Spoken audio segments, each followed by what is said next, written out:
আসসালামু আলাইকুম সকল ভিউয়ার্স অ্যান্ড সাবস্ক্রাইবার্সদের আমার কুকিং চ্যানেল বিডিতে ওয়েলকাম জানাচ্ছি।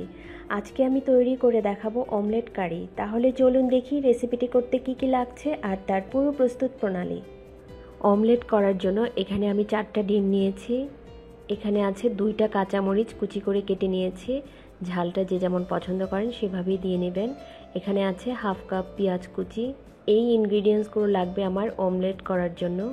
এছাড়াও নিয়েছি হাফ কাপ পেঁয়াজ কুচি, 3-4টা কাঁচামরিচ, 1 টেবিল চামচ পেঁয়াজ বাটা, স্বাদ মতো লবণ।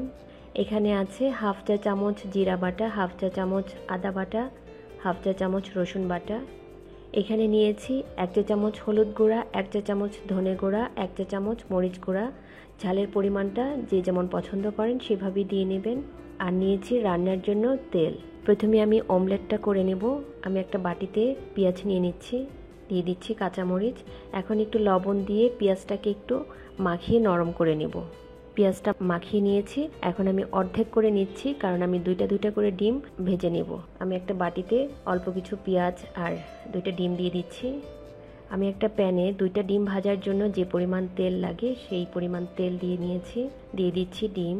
ডিমটা যখন একটু হয়ে আসবে তখন আমি এভাবে ফোল্ড করে দেব।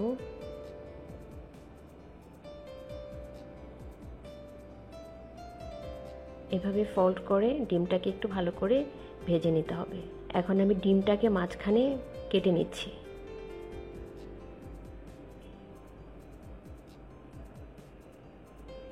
এইভাবে আমি ডিমটাকে অর্ধেক করে নেব। ডিমটা ভাজা হয়ে গেছে, এখন আমি একটা প্লেটে তুলে রাখছি। আগের ডিমের মতো বাকি 2টা ডিমও আমি এভাবে ভেজে নেব। হয়ে গেছে, প্লেটে তুলে রাখছি।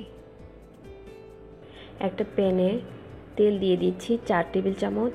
তেলটা গরম হয়ে গেলে দিয়ে দিব পেঁয়াজ কুচি। পেঁয়াজ কুচিটা একটু বাদামি রং করে ভেজে নিতে হবে। পেঁয়াজটা বাদামি রং হয়ে গেছে, এখন দিয়ে দিচ্ছি আদা রসুন জিরা বাটা, পেঁয়াজ বাটা, নেড়ে দিচ্ছি।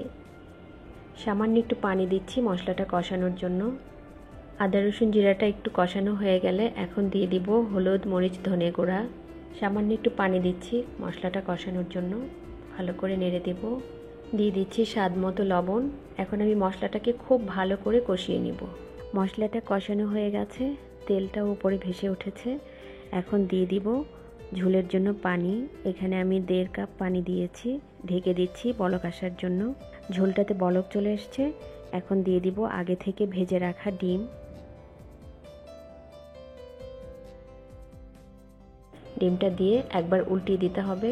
আমি ডিমগুলো উল্টিয়ে দিচ্ছি, ঢেকে দিচ্ছি 2-3 মিনিটের জন্য। 3 মিনিট হয়ে গেছে, খুব বেশি সময় লাগবে না আমার রান্নাটা হতে। দিয়ে দিচ্ছি কাঁচামরিচ। কাঁচামরিচগুলো এখানে আস্ত দিয়েছি। এখানে দিয়ে দিচ্ছি হাফ চা চামচ গরম মশলা গুঁড়া। এখন আমি আবারও ডিমগুলো উল্টিয়ে দিব। এইভাবে ডিমগুলো উল্টিয়ে আবারও ঢেকে দিব 2-3 মিনিটের জন্য। 3 মিনিট হয়ে গেছে, গ্রেভিটাও ঘন হয়ে এসছে। এইভাবে ডিমগুলো উল্টিয়ে আবারও ঢেকে দিচ্ছি 2 মিনিটের জন্য। এই সময় চুলার আঁচটা একেবারেই কমানো থাকবে। 2 মিনিট হয়ে গেছে, তেলটাও উপরে ভেসে উঠেছে। আমি চুলার গ্যাসটা অফ করে দিয়েছি। আমার রান্নাটা হয়ে গেছে, এখন আমি নামিয়ে পরিবেশন করব। খুবই সহজ একটা রেসিপি, কিন্তু খেতে খুবই সুস্বাদু। তৈরি হয়ে গেল ডিমের অমলেট কারি। আশা করি রেসিপিটি আপনাদের ভালো লেগেছে। ভালো লাগলে লাইক কমেন্ট ও শেয়ার করুন। আরও নিত্য নতুন আপডেট পেতে আমার চ্যানেলটি সাবস্ক্রাইব করুন। ভিডিওটি দেখার জন্য সকলকে ধন্যবাদ। আল্লাহ হাফেজ।